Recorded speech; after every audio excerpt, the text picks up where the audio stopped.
I can make announcements about, and we can get the announcements done. Can I give a shout out before you start Sure. to Alexis? I think Yes. she's on. Alexis and Chernosky. Alexis and her mom. Yeah. and Lori's on. Yeah.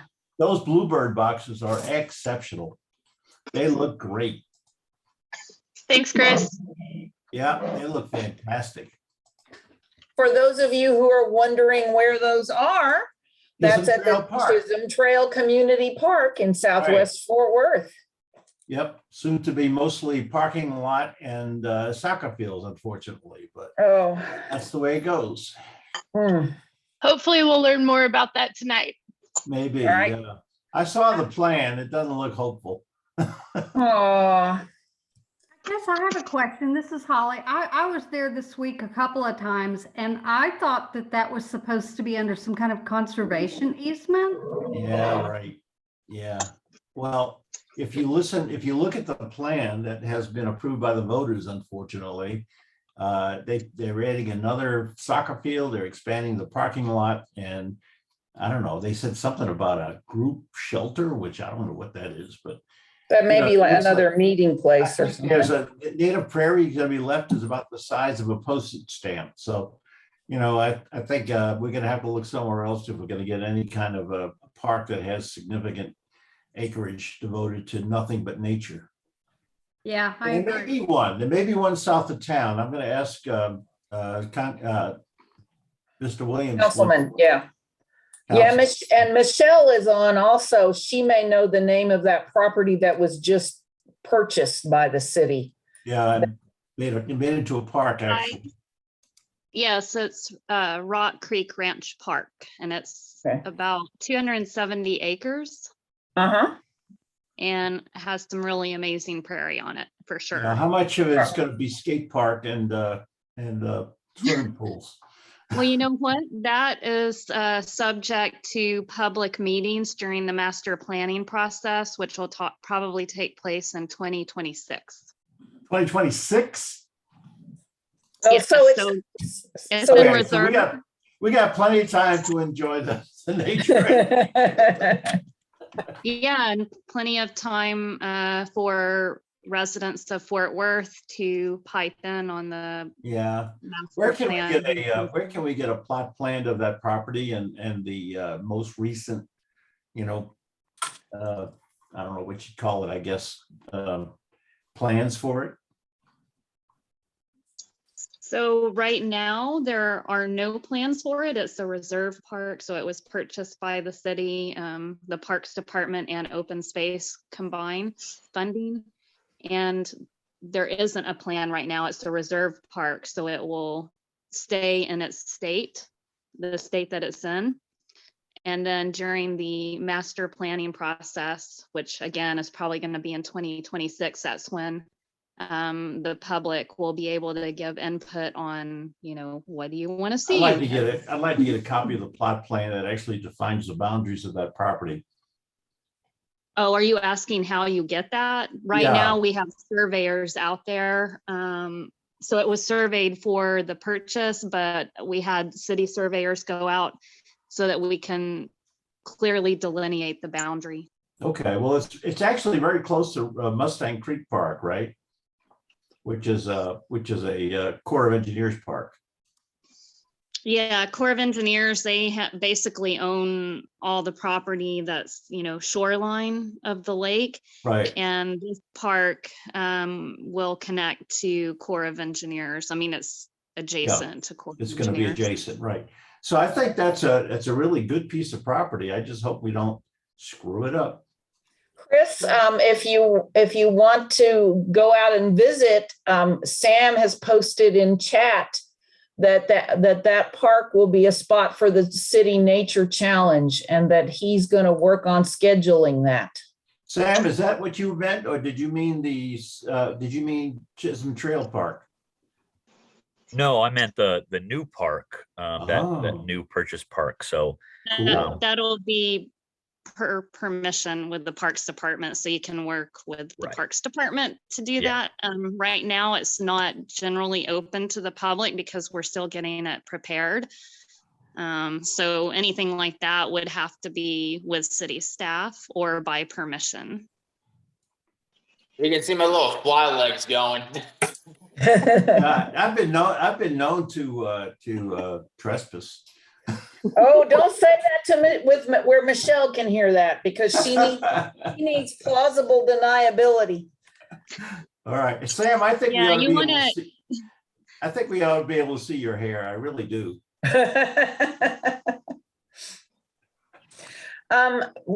I have a few announcements. Unfortunately, some of them are cancellations because of the upcoming weather. I'll say the predicted weather. The White Settlement Monarch Way Station will not be, the volunteers will not be working there this Wednesday or Saturday. The Southwest Sub Courthouse volunteers will not be working on Wednesday. At one point, there was the Savage Cabbage Bash scheduled for this Saturday. I have not heard from either Joanne Collins or from Michelle of Trinity River Water District.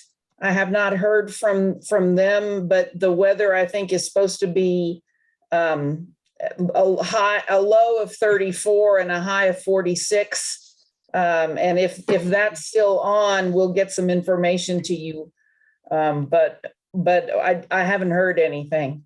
I can Go send ahead. Joanne a message. This is Michelle. I can send Okay, Joanne a thank message you. and tell her to get in touch with y'all, because as far as I know, she still is planning it. Okay, thank you. I know some of us need to plan way in advance to get some wonderful native plants for our gardens. And Josephine was kind enough to look up when the Native Plant Society's next plant sale will be. And that's April 30th. It sounds like it's a long way in the future, but put that on your calendar, because you just can't go to just any nursery and get these wonderful plants like Flamacanthus and Liatris and all these wonderful things. And there will be some announcements coming out, but that is the Native Plant Society of Texas, our local chapter. So April 30th and October 1st, if you're planning way ahead. There will be a work day, March 19th, on the I-35 Hill County Monarch Way Station. The Monarch Way Station is in Hill County. I said, yes, that's correct. Down there at some of those travelers rest stops. And Kim Conroe, our member and former president of NIPSOT, immediate past president, I think that's what I'm supposed to say, spent quite a bit of time working on that. And it's Kim, Kim .Conroe, and Kim, is it at nipsot.org? That's correct. NPSOT, Native Plant Society of Texas.org. Thank you. In March 26th, there'll be a Keep White Settlement Beautiful art contest in the afternoon. You can talk to Avon Butler about that.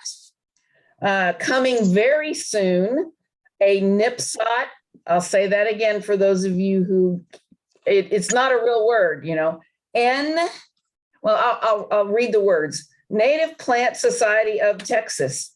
There's an online spring symposium on March the 5th. It's all virtual.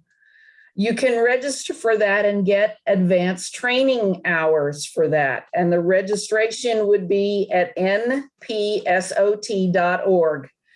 Is there a cost for that, Kim? Yes, there is. It's $20 for members and $30 for non-members. It's 5, and there's 5 talks. George Diggs will be talking. There'll be an orchid. Adam Black is talking. It's really good. Valerie Bew is talking about the Fauna Project at the Lady Bird Johnson Wildfire Center. there'd be a conservation person from, let me see I'm trying to read this. It's really small here. From West Cape Preserve, and then a speaker on invasive plants. So there's a lot going on. Thank you. Great, thank you. Thank you. There is the open space group that's working with the city of Fort Worth. They have a draft report, and I'm the representative for Cross Timbers. There's a Zoom meeting on Friday, and after that Zoom meeting, I'll be able to give you any update with what the open spaces group is talking about. Mary Beth, are you ready? Or is our speaker here? I saw him earlier, but I don't see him right now. Dr. Williams, are you there? There he is. I am here. Hi, everyone. Hello. Oh, welcome. All right, Mary Beth, I'll turn it over to you. Okay. We are so very fortunate to have Dr. Jared Williams, the Fort Worth District 6 council member who was elected in June. I personally was very excited to have an environmental science PhD on the city council, our new city council, and we are all so pleased. You are in good company right here. Our new city council has fresh faces who are collaborating to make Fort Worth a better place for all. It makes me so happy to see the members that are hanging out with each other. I'm going to quote from the September 2021 Fort Worth Report article. And the Fort Worth Report is a great source of news about Dr. Williams. He graduated from North Crowley High School. He graduated from Fort Valley State University and studied plant science and biotechnology. His emphasis was in the College of Agriculture, studying food crops like switchgrass and alfalfa, and looking at things like biomass and productivity in plants, which is correlated with the ecosystem and removing carbon. He got his master's in environmental science from TCU. He said, I know that folks in Texas love their Bermuda grass. I'm not saying get rid of it, but the science shows us that Bermuda grass is one of the cosmopolitan weeds of the world and is rapidly displacing the Fort Worth prairie. He received his PhD from the University of North Texas in environmental science with an emphasis on science education. His PhD work was focused around American lawn addictions and our addictions as everyday residents to the ideal, perfect manicured lawn, and how our lawns require intensive resources of water and fertilizer. I ask that our attendees type your questions in chat, and we'll ask Dr. Williams the questions at the end of the meeting. Thank you so much for talking to us tonight, and you can share your screen. Actually, I am just going to talk from a few notes. I don't have a presentation, but Mary Beth, I have to say that was an awesome introduction. That's the first time anyone has given me an environmental introduction about our conservation work that we all do together. So thank you for that. Also, I have to say I feel at home. You know, your organization, as a Cross Timbers master naturalist, influenced me in so many ways when I was younger. I remember being an intern at the Botanical Research Institute of Texas. And many of you on this call also do amazing work in partnership with Britt. But it was so many master naturalists who, while I was an intern and at TCU, exposed me to just all the beauty that is in the Fort Worth Prairie. And so I'm forever grateful for organizations like this and for the impact that y'all make, not only for our city and our communities, but also for our land and our environment. So thank you, thank you, thank you.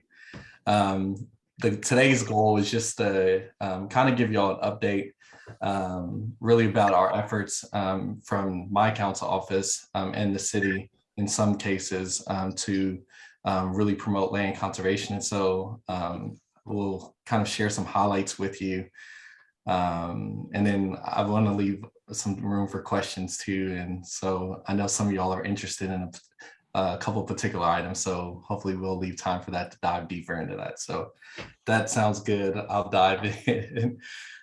So when we set out on this journey on June 5th, our focus was really around this idea of how do we build a world-class city. And for me, and a lot of us whose backgrounds are in science, we think in terms of fundamental units. And for me, the fundamental unit in a city is our neighborhoods. And so we've been laser focused on this idea of building strong neighborhoods and ensuring that we're delivering services as a city that ultimately lend itself to opportunities for families to grow and thrive in neighborhoods all across the city. And so we've been focused in 3 ways on that. I'll kind of go through those really quick. We're focused on small business and economic development around our neighborhoods. Also sustainable development, which that's where I'll talk mostly on today. Also improving the safety of our neighborhoods. We know that there's a lot of issues related to safety. I've been particularly concerned with teen gun violence, but there's a number of issues like traffic, infrastructure, high-speed traffic, and a number of other things that don't make our neighborhoods safe. And so we have to work on those issues. And then lastly, ensuring that we have an effective government that has a level of transparency and accessibility to our council office so that we're serving our constituents and residents' needs as they come up and connect them directly with the departments that can address those issues. So that's a little bit about our vision, but I want to talk mostly about land conservation today. So if that's interested, if any of those priorities are interesting to you, I'll leave my information in chat at the end of this, and we can like set up a one-on-one coffee or something like that and connect deeper on that. I've been really proud about a lot of the work that, me and Kendall, who is my right-hand man, my district director, have accomplished. I'll start with open space conservation because that's where y'all left off. I'm really proud to have seen the city adopt open space conservation program. They recently released a report about their findings about, just the priority areas and parcels of land across the city that are remnants of the Fort Worth Prairie that we can conserve through this fund that we have that funds the open space conservation program. And as a part of that work, I was really proud to be a part of us approving the largest park ever, conservation park ever in the history of Fort Worth, being in District 6, the district that I serve. And it's 275 acres that are dedicated for open space conservation. I see woohoos in the chat. That's exactly how I felt. As soon as I was briefed on the project, I was like, we got to press go on funding this like yesterday.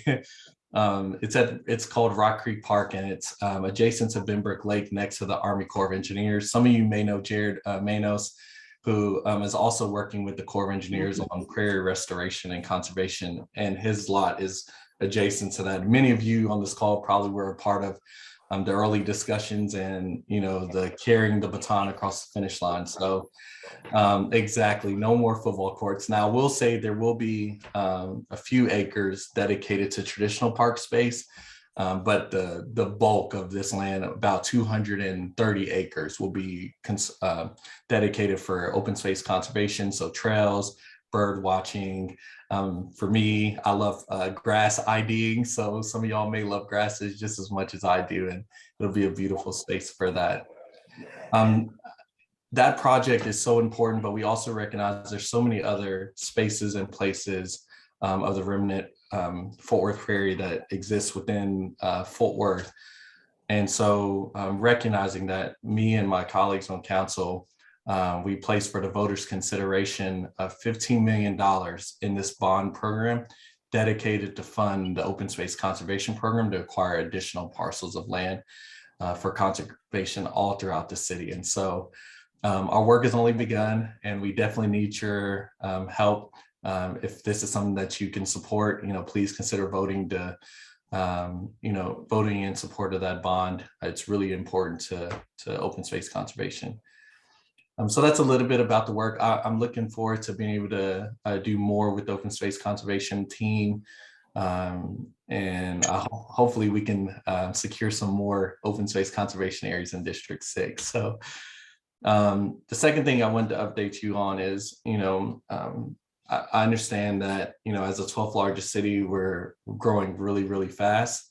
And there's a lot of great opportunities that have come before the city council for development. And one of the things that we've been really focused on is ensuring that we're promoting intentional and smart development within District 6, but also where we can across the city in partnership with other council members. And so, one example that I just want to highlight, recently we approved a project that's right off of Brewer Road near Tarleton State University that is designed to really do a couple things, provide multiple types of residential spaces for folks moving into the city and looking to move to District 6. It's townhomes, traditional apartments, cottage style homes. But the best thing about this project, though, is their commitment to conservation efforts. We were working with the developers and really talking about just how important land use is, and the importance of planning smart in terms of how we think about density, and then the types of things that we do in terms of land use with landscaping and green space and energy use, et cetera. And they were like all in on that vision, right? And so as a result of that, they made extra commitments to ensuring that they were using energy saving materials. Also that they had electric stations at every unit, townhome unit across their property. They committed to planting, all native species, which is pretty much a Santa Cruz city, but they went above and beyond with that. And another thing that they did, which I'm really excited about, is they committed to doing a pilot study for our medians to think about how we landscape our medians. Some of y'all recognize the catchy title of my dissertation called American Lawn Addictions. And one of the first things we did was we asked parks to give us a study on how much we spend every 2 weeks mowing lawns in our medians and right-of-ways.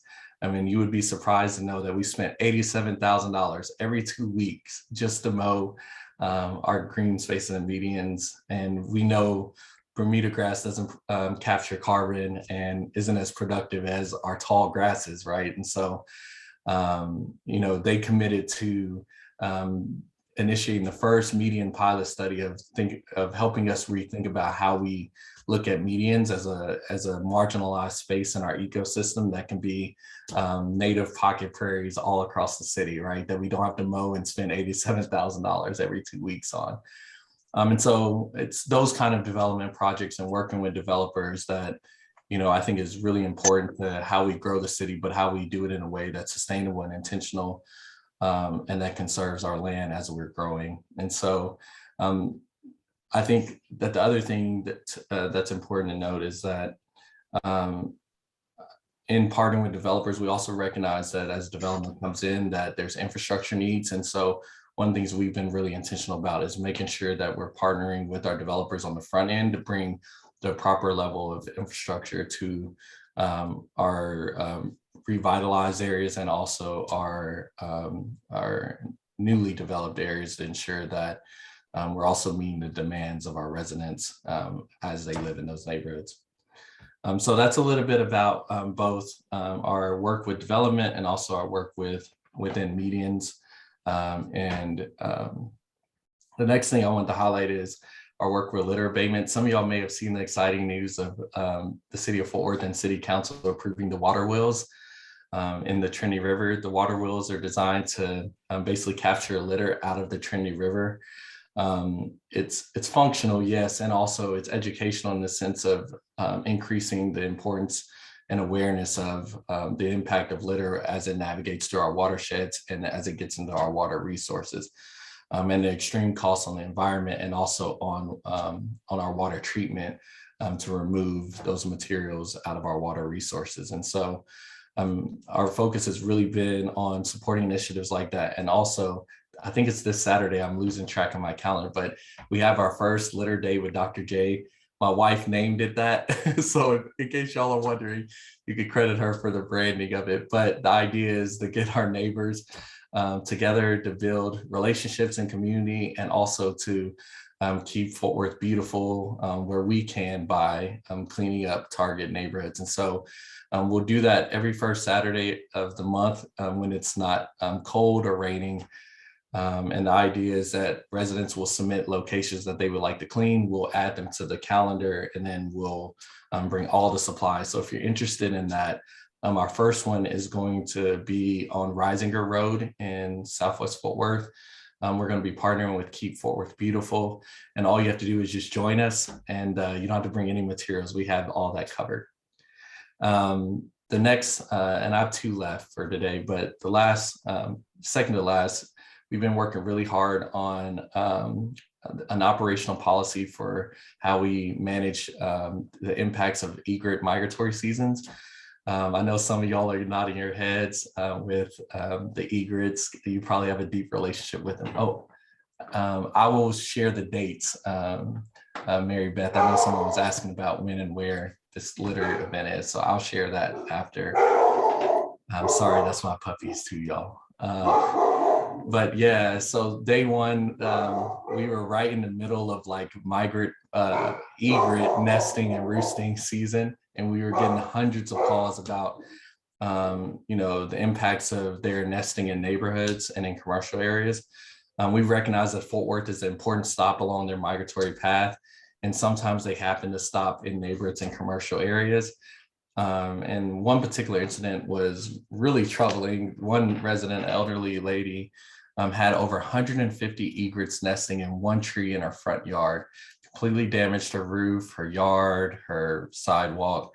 The streets were full of fecal matter. And so you can imagine impacts that could potentially have on our stormwater in addition to her property. And she couldn't afford to make the repairs to her roof and to her yard. And so needless to say, although we want to honor and help conserve and help our egrets who are federally protected find suitable habitat, sometimes they land in neighborhoods and cause devastating impacts. And so the purpose of this operational policy is really to do a couple of things. One, to educate the public. Egret season is right around the corner, and so we have lots of education materials coming out in partnership with the Texas Parks and Wildlife. 2, to help mitigate and deter egret scout birds, which are the first sign of egrets coming to nest in a particular location. So we now have authorized code compliance and animal control within the realms of our federally protected legislation to deter them and help them continue to migrate until they get to suitable habitat like Benbrook Lake, or the new 275 acres that we just approved for open space conservation. And then the third piece is really about promoting land conservation to provide suitable habitat for all of our migratory birds as they're flying through Fort Worth. And so we will be presenting a formal resolution of council to adopt that policy.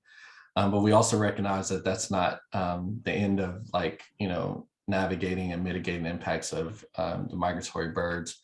We're also working in partnership with Congresswoman Kay Granger, their office, of a number of issues that we've worked as a city with them on. This one's of particular interest to them. And so we're hoping that we can find some relief funds of sort to help residents who are impacted by migratory birds as they're nesting on their property, so that we can help cover the costs of damages and that kind of thing. It's still really early in our conversations, but this issue is really important. As a city, we have a federal policy agenda, and this issue has made it to our federal policy agenda thanks to the advocacy of many folks like you all in partnership with us. So thank y'all. The last thing I'll say is, as the chair of the Neighborhood Quality and Revitalization Committee, the mayor appointed me and several other council members to address many issues that impact everyday life in neighborhoods. And one of the issues that we've been really focused on lately as a committee is addressing eliminating food deserts. And so we're in early stages of developing a partnership with the Tarrant Area Food Bank to bring farmers markets directly into neighborhoods and basically subsidize and support our local farmers. And also the Tarrant Area Food Bank has created an awesome partnership with farmers in the Valley of Texas. And they're going to be distributing and packaging food here that was brought up from the Valley, and then we'll be able to provide it in the form of farmers markets directly in neighborhoods that are at risk to being either at risk or are in a position to where they're in a food desert. And so that's a number of the things that we're doing or have done in the past 8 months for land conservation. There's still so much more to do, though. There's things like developing a plan that moves us forward as one of the greenest cities in the country.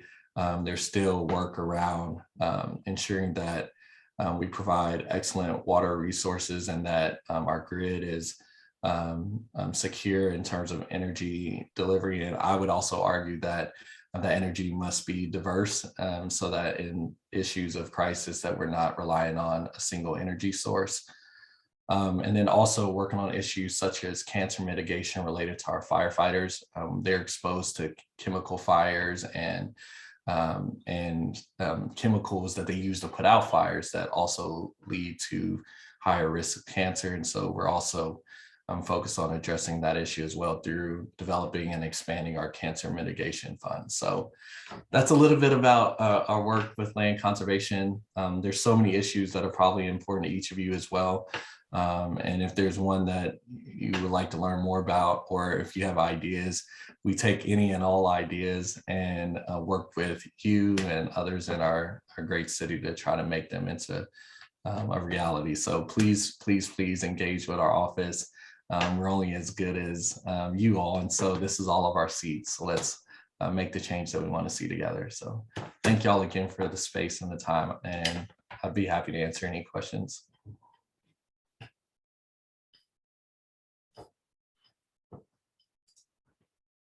Mary Beth, would you be able to read through these questions? She's working on it.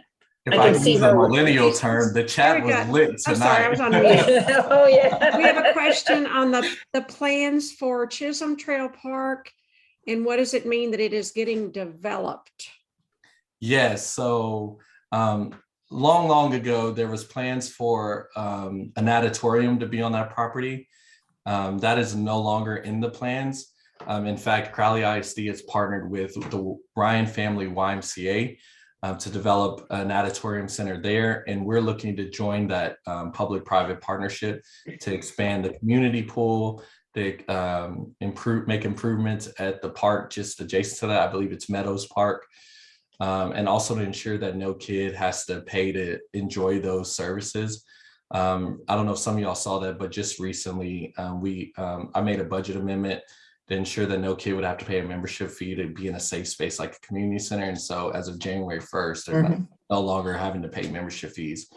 So with that being said, no natatorium, so there's room for more amenities, and the bulk of those amenities is going to be, there's going to be a roundabout parking for the trail system, so that more people can enjoy the trail part, which is the northern part of the Chisholm Trail Park, without having to walk clear across the courts, et cetera. So I don't think we need more trails. I mean, more parking. Come on, Jerry. it's like parking. It's like 15 more spaces. And I'm the first one to say we don't need any more concrete, but they will have a bioswale feature in that as well. But it's like maybe 10 more spaces. It's not a massive park. Why don't we just leave it alone? And so more parking is in the master plan. All right, all right. But then also they're extending the prairie as well. So that's a little bit about that. I think that's the biggest change. And then I put an update on social media that was a lot more detailed. It's a little gray for me right now, but I can provide those updates. We're also working to get a dog park. The developers dedicated a dog park across the street of Chisholm Trail Park that my hope is that will connect with the trail system going across Summer Creek into this dog park. And then Crowley ISD owns the land next to Life Church. So my hope is that we'll extend the trails even further in partnership with Crowley ISD. So that's a little bit about Chisholm Trail Park and the updates. Sorry, I don't have a lot of the details on what's in the master plan. That's not fresh on my mind right now. Okay, here's another question. What can be done to save Gateway Park from warehouse development at its entrance? Yeah, so many of y'all have been sending emails about Gateway Park. That is an excellent way to advocate. It comes directly to our inboxes. I read every single email that I get. And so staying engaged with your council members about how important Gateway Park is to you and what your hopes are for the future of Gateway Park helps council members like me be able to advocate in the hallways of City Hall to ensure that we're listening and honoring the voices of our residents. And so y'all, for many of y'all who have been advocating for Gateway Park, y'all have done an amazing job. The council is hearing you all. And when that decision comes up, there's going to be a thorough discussion about whether or not the rezoning case will move forward. So thank y'all for that. Keep doing that. Do you recommend that we send a message to each council member? Yes.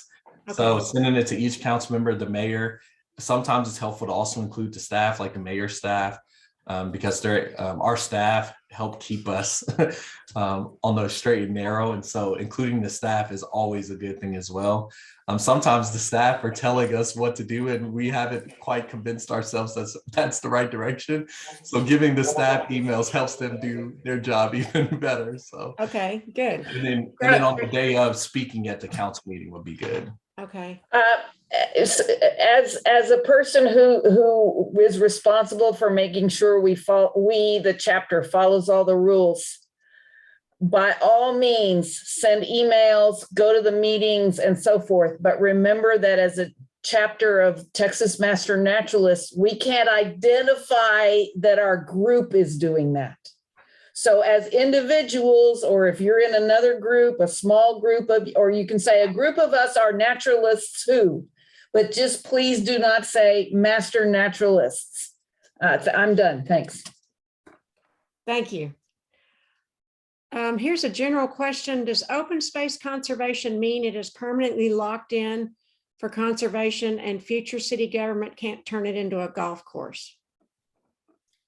It's very difficult to turn it into a golf course because of how the land was acquired through the open space conservation. Now, granted, it's not permanent, but future councils are most likely not going to turn it into a golf course just because of prior to the way the prioritization of that land worked and the way we acquired it through gas lease funds, for example. So it's very unlikely that a future council will convert Rock Creek Park, for example, into a golf course. Okay. It's possible, but it probably is unlikely. And then Kim Conroe, who is the president or past president of the Native Plant Society, said that the Native Plant Society would be available to help with plants and sourcing native plants for the, I believe, for the island in the middle of in the street. Right. At the Yes. Go ahead. Sorry. at the Chisholm Trail Park, right? Well, you had mentioned that some neighborhoods and the developers were going to plant natives, and we would be happy to help and consult with them on that. What would be the best natives for this ecoregion? Oh, excellent. Yes, I will take you up on that for our median pilot study. Where do you know where the first median pilot would be? The first one we've gotten approved so far is at Brewer Road and McPherson. So if you're familiar with the new 7-Eleven that was just recently built there, there's going to be, as a part of that development that I was just mentioning, they're building the other side of the road and the median. And so as a part of that partnership, we'll be developing the pilot study in the median that they built. Sounds great. I'll be That happy is a to. great idea. Yeah. If you would send me email and I'll put my email in the chat, I would love to loop you in Okay. on that project. Okay, and also I'd love to take you on a walk on that prairie. I walk out there all the time in the environmentally sensitive area. Out, so, and Yes, there's lots of please. nice grasses. We'll nerd out on the grasses together. Yeah. And then John McFarland, who's the president of the Sierra Club, said natural stormwater BMPs are also very important in new developments, such things as wetlands, swales, riparian buffers, median curb cuts, and native vegetation in the medians. Jace Proctor, who was an intern at Tarrant Regional Water District, has a great story map available online. And those story maps, I guess, I don't know if that's on the TRWD website. Yeah, I think it probably is. No, it's not, but I can try to find the link before the meeting's over and paste it in. Okay. Okay. Thanks. John, you Yeah. teased me up.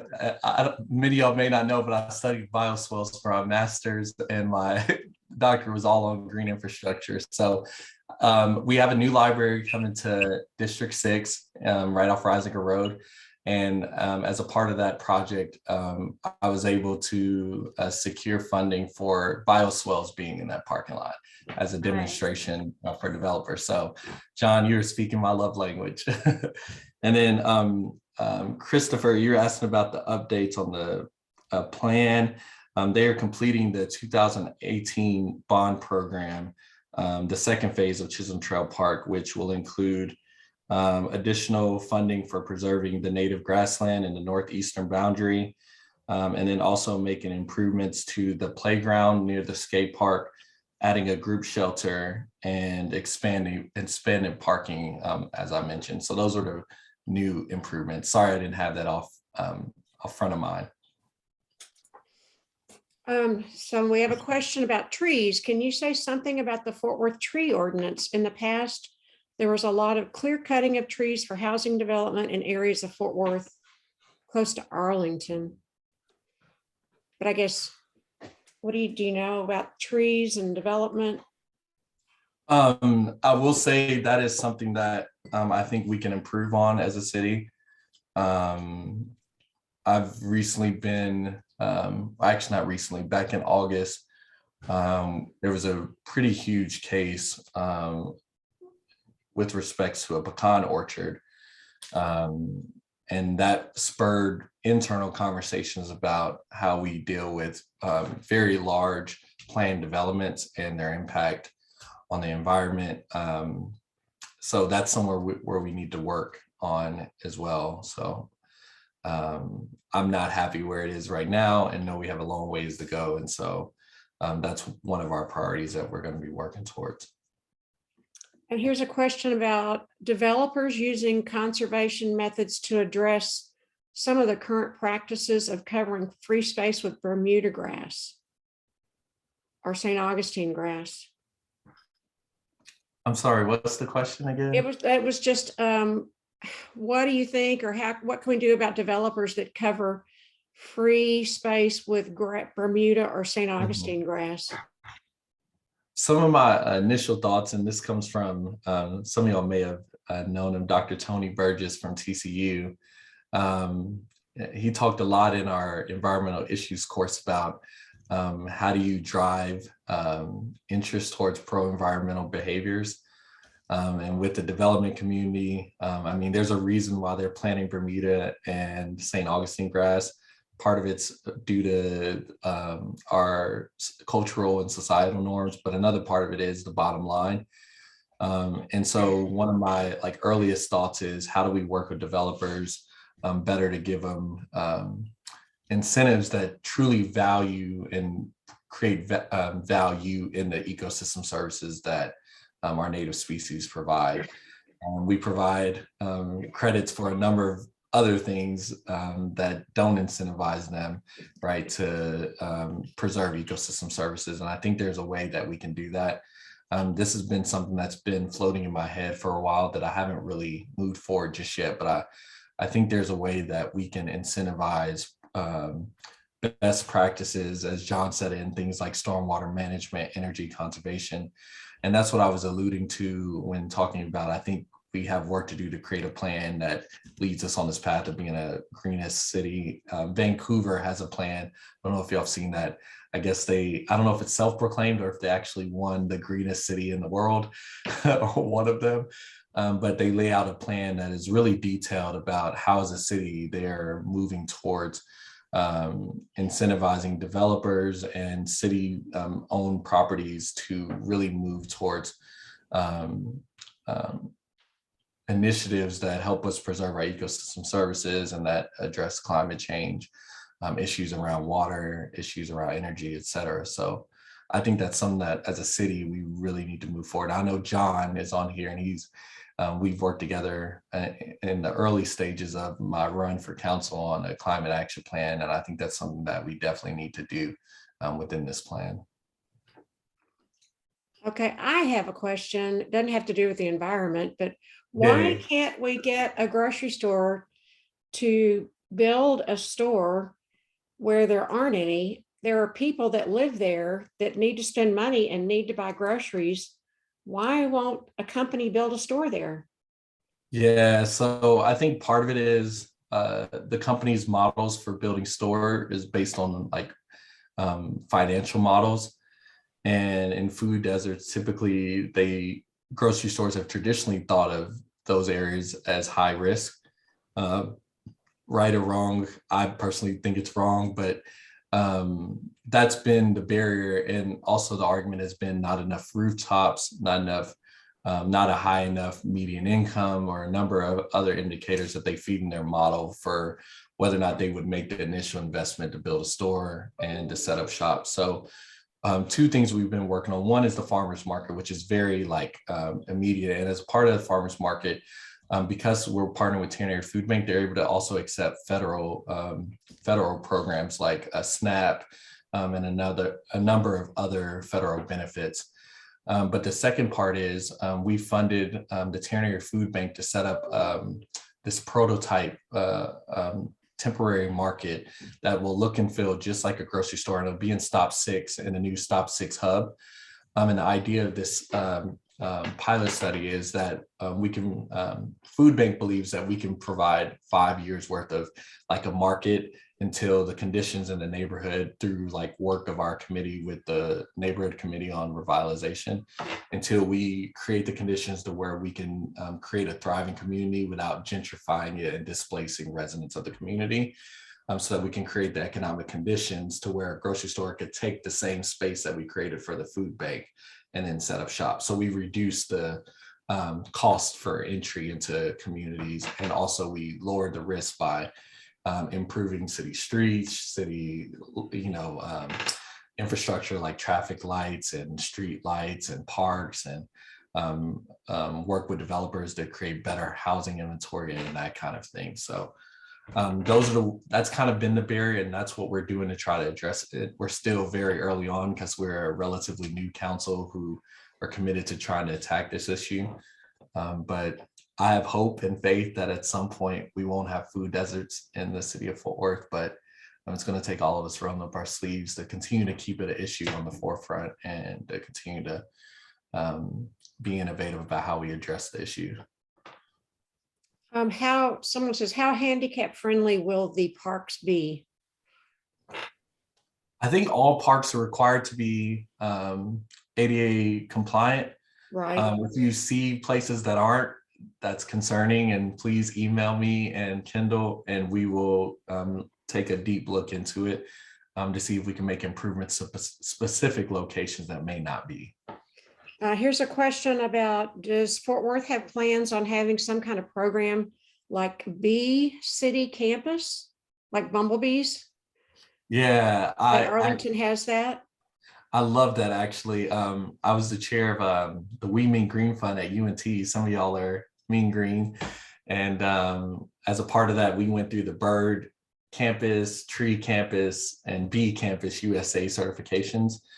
I'm currently working with Code Compliance to designate us as a Bird City USA, because naturally so we see a lot of migratory birds come through Fort Worth. I would love for us to also do Bee Campus and Tree Campus, which would help us with that earlier question around the tree ordinance. It would basically be Tree City, Bee City, and Bird City USA. But I'm definitely interested in that, and that will be one of the things on our plans to bring forward. I was just curious because I was asked to join that in 2020, and I noticed it's been like, just a thing that's gradually coming around to different cities. And I was thinking that would y'all be jumping on board with anything like that anytime soon? We're definitely starting with the bird one as a part of the egret effort. I've heard the birds situation quite a few times, but but I didn't know there was like a thing with that. It's just like the Bee City USA. It's just you have to meet certain requirements for birds. Like one example is you have to have so many partners within your city center, your downtown, who commit to turning their lights off for a certain amount of time throughout a year to help birds fly without running into buildings. So that's one example. A lot of discussion about developers and hydromulching, and Michelle Villafranca is talking about in a developer open space where they hydromulch, they can incentivize native seed mix instead of Bermuda grass and winter rye. They must hydromulch for soil stabilization. That's part of their contract, right? Code. So to my knowledge, I don't think we do any native seed mixes in our medians and right of ways, if that's what I'm sorry, I misread that. It's in developer open space.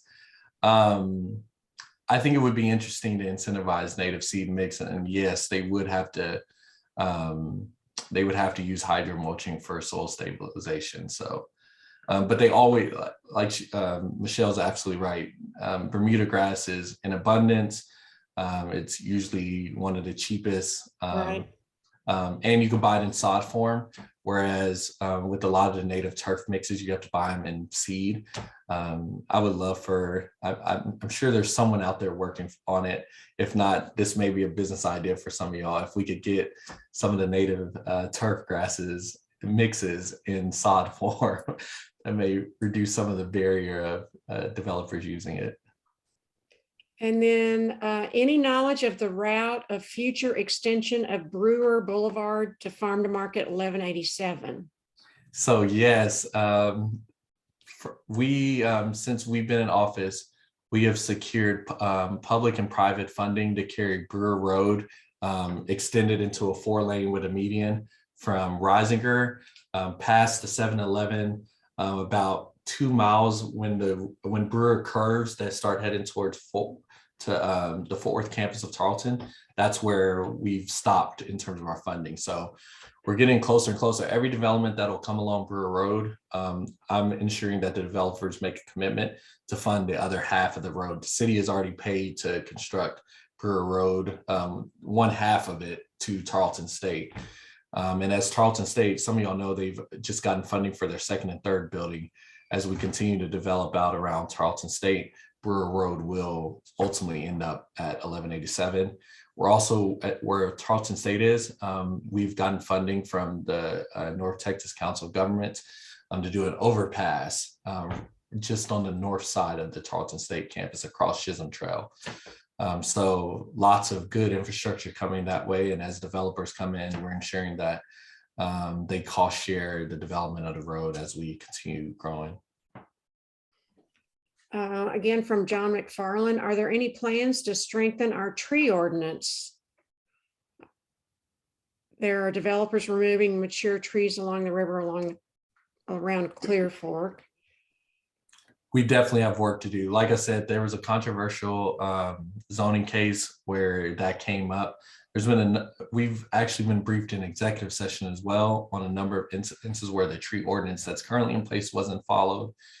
And so I sense there's some willingness on council to revisit that and to look at how we improve it. I actually have an all things like environmental conservation plan meeting with code compliance.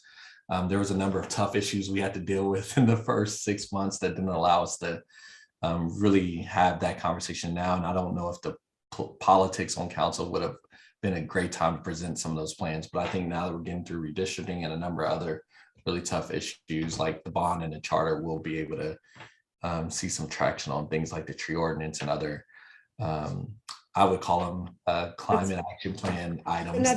Another thing that as private citizens, we can send messages to all the people involved. What about dark skies? Is Fort Worth looking at encouraging businesses and citizens to use shielded lights? Yes, so that's a part of the Bird City kind of certification that I was telling you all about. That's actually in our EGRID operational policy. And it applies to all migratory birds and even some of our native birds as well, our songbirds that, I mean, I've been in several buildings downtown where cardinals ran into the window time after time after time again. And so we have good participation in dark skies, but it's not 100%. And so code compliance is working to increase that percentage of participation. Very good. I was hoping TCC would jump on board with something at South Campus. The last some odd years, I've been taking photographs of dead birds that hit windows and stuff. And it's a mess, especially with that one building. The engineering building has this solar panel covering. And so this get bottlenecked in there, and they don't know where to, they can't get out, it seems like. And I can't tell you the countless species I've seen. I've seen everything from warblers to, common birds like white-winged doves and blue jays, but we get yellow-breasted chads hit the window, mostly morning warblers hit the windows. And I've talked to the president and many of the student organizations, and it's something I think we all need to bring better awareness to, and that's the whole reason for the egret operational policy, and also trying to get us certified as a B city. And then John, back to your question, there's also some things we have to do with respect to how we think about trees in the city to even qualify for that type of recognition. So my hope is that through this egret issue, we can start addressing some of our other issues. While you're talking about egrets again, before you came on, there was a question: are there any funds available, like for the elderly lady whose property was damaged so badly? Is there any funds to help support her? Is that federal or what? So we cannot provide assistance as a city because by state law, we're not allowed to gift taxpayer funds to residents or gifting of services that were paid by taxpayer dollars. And so that's why we're really working with our federal priority or our federal team, lobby team, and also Congresswoman Kay Granger to see if there's funds that we can get from the feds for like certain qualifications, like our elderly residents folks who are facing socioeconomic challenges that just can't afford that impact. And then also our business owners and things like that. I think there's some interest from her office on doing that. The challenge becomes like, how big is big enough for the pot of money? And who gets access to the pot of money? Because farmers are going to want access to it, especially like those in aquaculture, et cetera. So we have to figure out some of the politics behind like how to create enough interest across the body in Congress and to create a big enough pot where it actually helps residents and business owners impacted by it. Another issue: what steps is the city taking to maintain and minimize vandalism and litter around the new installations at Chisholm Trail Park? The existing structures suffer from this exponentially more than the surrounding prairie areas. If I am not aware of vandalism, but please send us an email about the specific things that are being vandalized. We have resources that we can send. If it's graffiti, we have graffiti abatement that we can get a team out there. If it's something that's been damaged, we can get a repair request put in through our parks department, and they'll come out and repair it. So we do have resources that address vandalism. With respect to litter, that's one of the reasons why we're doing litter days, to increase awareness around the importance of all of us doing our part to pick up a piece of trash if it's safe. Don't pick up things that don't look safe. You can always call my office or the code compliance team in the city, and they will send out a trained team to come clean the area. So if there's any areas across the city, whether you live in District 6 or not, you can always reach out to us.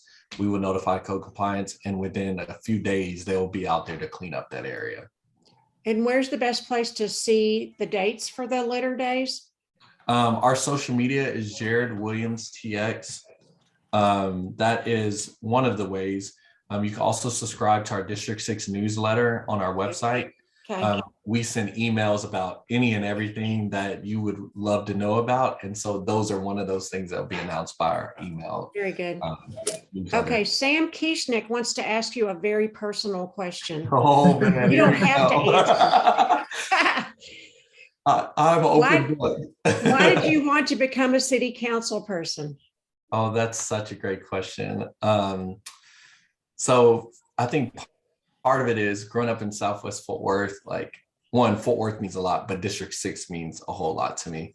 My mom was an educator and my dad was an educator and also a pastor in District 6. And they instilled in me the importance of like loving my neighbors, and as a part of that love, being a part of my neighborhood and making sure that I leave it better than I found it. And so that's always been kind of like the thing that keeps me up and keeps me going. And so I've been working on a number of issues for like the past 15 years, not only around the environment, but around like nonprofit space on like things like food, housing, et cetera. And so I worked in public education around advocacy on the local and state level, and as a part of that work, I had the chance of like coaching folks who were interested in running for office, and I never thought I would be one of those people who would run for office. But you know, during the pandemic, I found myself in as all of us were, in a position and moment of seeing so many people in the neighborhoods that I love hurting. Folks were out without jobs, without food, and then amidst also very tense climate around, you know, social injustices.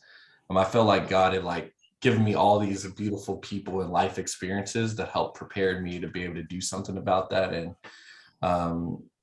I essentially like felt a calling to serve in public service because I felt like that was a way that we could ensure that we were getting the resources and the policies and also the access to like someone who's an everyday person that goes to the same grocery stores as all of you all, that is willing to, you know, really dig my heels in on so many issues that our families have been hurting around for the past 2 years. So I did it. I enjoy every bit of it. I also recognize that, you know, this is certainly a thankless job.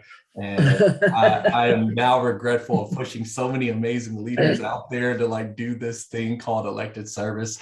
But it's so important that we have like everyday people who are serving and are doing it in a way that like honors the voices and values of our neighborhood. So it's been a heck of a ride. So that's why I did it. Also, one more thing, I'd say one of my missions, if I don't do anything else, is to make sure that as the youngest council member ever in the city of Fort Worth, that I'm not the last young council member. And so recently we put forward a charter election to address how we think about the work of a city council member and how we think about like the pay that we pay our future council members. Some of y'all may not know, I make $23,000 a year as a city council member, which as a 32-year-old with a young family, 2 dogs, my dad, we've taken into our house, right? Like that's really tough because it requires me to also have another job while doing this full-time job. And as the 12th largest city, we're addressing a number of really tough issues that require you being up all day and night. And so my hope is that the voters, you know, vote their values and voice, whichever way, right? But I think one of my hopes for this is that after my term and tenure here, which a lot of young council members say we don't plan on dying on the seat, is that like, you know, other people, everyday people like many of you on this call will have access and opportunity to serve our city in this capacity. So that's a little bit of why. Okay, some comments. This is the best presentation we've ever had. Oh God. We want you to run for flattery. Here it president. goes. Thank you. Thanks for the information and encouragement. It is just such a treasure. You're such a treasure to have with your background and your well-rounded look at the environment and science and the community. We really appreciate you. Of course, with what that brings along with it, high expectations we naturalists have for you too. So there's always that part. Keep my feet to the fire. And I Right. see that Rob Dinkhouse is here. He said that, Yes. he said Dr. Tony would be proud. Thank you, Rob. I miss him. He passed away a few weeks ago. So he is definitely a giant that we have lost, but we're definitely better, and the environment is better because of his legacy. And let us know if there's anything else we can do to help you. Indeed. Absolutely, because as private citizens, we will do as much as we can. I'll send you and I'll leave you with I'll leave you with many thanks, Dr. Williams, but I'll give you a challenge. It might require waiting until you don't have 2 full-time jobs. But if you'd ever like to join our chapter, there is training. I think it'll be pretty easy for you, but there is a 40-hour training course in the fall. And to learn more, maybe one of your staff members might like to participate. I only have one. We're working on that, though. Okay, well, maybe Kendall would like to, and I'm putting in the website. It's to find out more about that. It's training at ctmn.org. Okay. And that's for our chapter, which takes in all of Tarrant and Parker counties. Mm-hmm. I also want to thank this is one of the largest audiences we've had in a while. So you are very popular, sir. People want to hear from you, I guess, because, we each put in about a quarter of that $23,000, I think. Amen to that. we have members who don't live in Fort Worth. We've got a big group that live in Arlington, and I can't name them all, but I'd be remiss if I didn't say we have a lot of Arlington folks here who are also listening. And I guess what I'd like to say to all of us in the audience is, if you're interested in knowing what your council is doing, or your council person, or your city, go on those city websites. And I don't remember how I found it, but I did find how to subscribe to different newsletters and get the city news.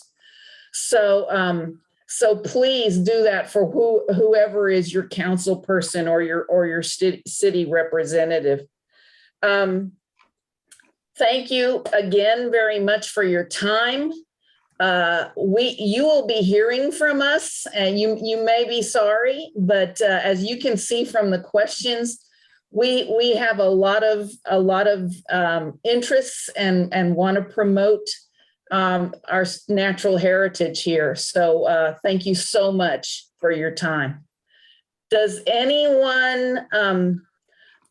There's always one more question. I'm here as long as y'all need me. Okay, so when would be a good city council meeting for young people to attend? Is there any meeting that's better than, Gina, explain what you mean there? I mean, middle school students, high school students who want to be involved and don't want to lose hope in spite of all the mayhem and discord and skepticism. They're still hopeful, and so wanting to point them in the direction of ways that they could serve. I'm just curious if I know how we can access the city council meetings, but I just didn't know if there was maybe one or coming up that you thought would be beneficial, or no. Yes. Any of them? Yeah, so I'll give the short answer and the long answer. Tomorrow is going to be a really good one because we're talking redistricting and a number of other things, but redistricting in and of itself, you only get to see that once in every 10 years. So most students won't get to see that in real life. So or in real time, you can go back and watch previous redistricting, but you won't get to see it like this. And then the second answer is we changed our council calendar so that we can diversify the types of meetings we have. So we have a new calendar out. So on the first, I think it's generally the first and third Mondays, we have what's called work session, which is where we get staff briefings and we talk really deeply into the issues. And then we'll have a council meeting that same evening that's just public comment. So you won't see us say anything on that meeting. And then on the second and fourth meetings, we have traditional style council meetings. The second one has zoning, so they get to see all the development that's happening and come into the city. And then the fourth is a morning meeting. So if they're in school, they can take a field trip to the meeting. So that's kind of why we structured it the way we did, so that one, it allows us to be more efficient, but it also means that like there's multiple ways that people can engage the city council at the level that they prefer. So and also, if you ever want to bring young folks to council, I've been known to do this probably more so than other council members. But I'm always asking if young people want to come. Please let me know. I'll bring you there an hour early, give you the tour, introduce you to the mayor and everybody else. And then we'll give you preferred seating and acknowledge you during the announcement. So if that's something you want to do, I can certainly make that happen. And then we give them the Molly pins to all the students who come and see us. So it's the official Molly pin. And you only get that for doing something special. Whenever a kid comes to City Hall, I think that's pretty special. So please let me know. Thank you. Thank you. Well, we did a lot of announcements at the beginning of the meeting. Does anybody have an announcement that you weren't able to make before Dr. Williams started speaking? Hey, this is Alexis. I just had one thing. Sure. Dr. Williams, I'm so excited to hear that you're doing trash pickup days, and I just want to invite you out to ours as well. So we do trash pickup at Chisholm Trail every 3 weeks. So bring the crew and come on out and join us. Right on. Please send me an invite and we'll make at least one of them. Absolutely. I have a good young friend who I think attends North Crowley now. Evo, does he go out with you all? Not that I know of. We've got a pretty don't- core group of naturalists that usually go. He is I think he's 13 now. He cleans up the stormwater outfall just right across from Chisholm Trail Park. And I asked him, why does he do it? He said, one, I like doing it, and two, it's my job to make sure our neighborhood is pretty, just like everyone else's. Oh, So wow. we got to get him connected with y'all. I think he's a future master naturalist in the making. I'd like to give a shout out for y'all, everyone to attend the next Greater Fort Worth Sierra Club meetings. I'm a member, obviously chair of that, but also a member of the Master Naturalist since 2015. So it can go both ways. So we would love for y'all to join us every third Wednesday of the month, and at 7 o'clock. And Dr. J will actually be speaking to us, about some of the same topics in October and November. I'm not sure. Jared, do you know? That's way too long. That's way too far away for you to be thinking about. I barely know what I'm doing next. Right. So join us, Sierra Club, every third Wednesday of the month, and look again for Dr. J in October and November to speak to the Sierra Club. And hopefully by then there'll be better, more and better things to talk about as far as land conservation and stuff like that. So that's the plan. Thanks, Dr. J. Appreciate it. Thank you, John. Thank you for all the hard work y'all do. I really appreciate y'all. Thank you. I appreciate you too. Thank you. Thank you. All right. Hey, All right, folks. Can I say something real quick about the junior naturalist? Yes. Because I saw a question on there. An email did go out. We've gotten a good bit of response. It's not too late to respond. We're probably going to have a Zoom meeting in about a week, maybe 2 weeks at most, just to cover kind of interest and vision for the program, how we want to look at setting it up, what opportunities there are to be involved in that. So if you haven't responded, just respond back to training and we'll get you on the list to get a notification on that Zoom meeting. Thank you, Brent. Appreciate it. Yes, all right, folks. Well, stay warm, stay dry. Try not to break any limbs if we get, and that's tree limbs or human limbs. If we get some more icy weather, I hope you and your families manage this. Maybe it'll be our last bad winter weather.